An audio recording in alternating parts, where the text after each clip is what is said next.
அனைவருக்கும் வணக்கம். விவசாயிகளின் பயிர்க்கடன் தொடர்பாக முக்கியமான தகவல் ஒன்று வெளியாகி உள்ளது. இது பற்றிய முழுமையான விளக்கத்தை வீடியோவில் காணலாம். வீடியோவை கடைசி வரை ஸ்கிப் செய்யாமல் பார்க்கவும். நமது சேனலை முதல் முறையாக பார்ப்பவராக இருப்பின் சேனலை சப்ஸ்கிரைப் செய்து கொள்ளுங்கள். பக்கத்தில் உள்ள பெல் ஐக்கனையும் கிளிக் செய்து கொள்ளுங்கள். மறக்காமல் இந்த வீடியோவிற்கு லைக் செய்து விடுங்கள். வாங்க வீடியோக்குள்ளே போகலாம். விவசாயிகளுக்கு முக்கியமான தகவல் ஒன்று வெளியாகி உள்ளது. ஆகஸ்ட் 5 மற்றும் 6ஆம் தேதி ஆகிய 2 நாட்களில் தமிழ்நாடு அரசின் வேளாண் பட்ஜெட் தாக்கல் மற்றும் பொது பட்ஜெட் தாக்கல் என்பது செய்யப்பட உள்ளது.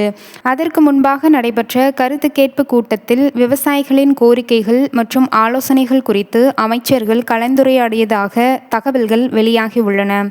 வேளாண்மை துறை அமைச்சர் வினோத் அவர்களும் மற்றும் கூட்டுறவுத்துறை அமைச்சர் காந்தி அவர்கள் பங்கேற்ற இந்த கூட்டத்தில் விவசாயிகளுக்கான புதிய நிதி ஒதுக்கீடுகள் மற்றும் நலத்திட்டங்கள் குறித்து ஆலோசிக்கப்பட்டதாக கூறப்படுகிறது. குறிப்பாக தேர்தல் வாக்குறுதியில் இடம்பெற்றிருந்த விவசாய கடன் தள்ளுபடி தொடர்பாக முக்கிய அறிவிப்பு வெளியாகலாம் என்ற எதிர்பார்ப்பு நிலவுகிறது.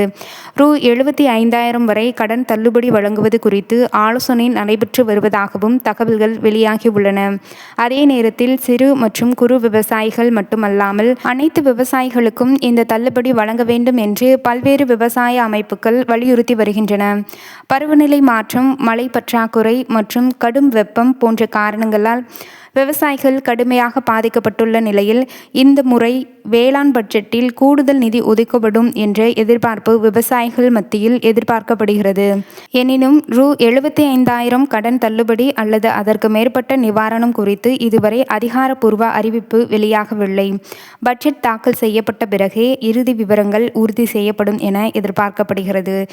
இதை பற்றிய பயிர்க்கடன் தள்ளுபடி குறித்த முக்கியமான தகவல்கள், தகுதி வரம்புகள் மற்றும் யார் யாருக்கெல்லாம் தள்ளுபடி செய்யப்படுகிறது என்பது குறித்த விவரங்கள் நீங்கள் தெரிந்து கொள்ள நமது சேனலை ஃபாலோ செய்து கொள்ளுங்கள்.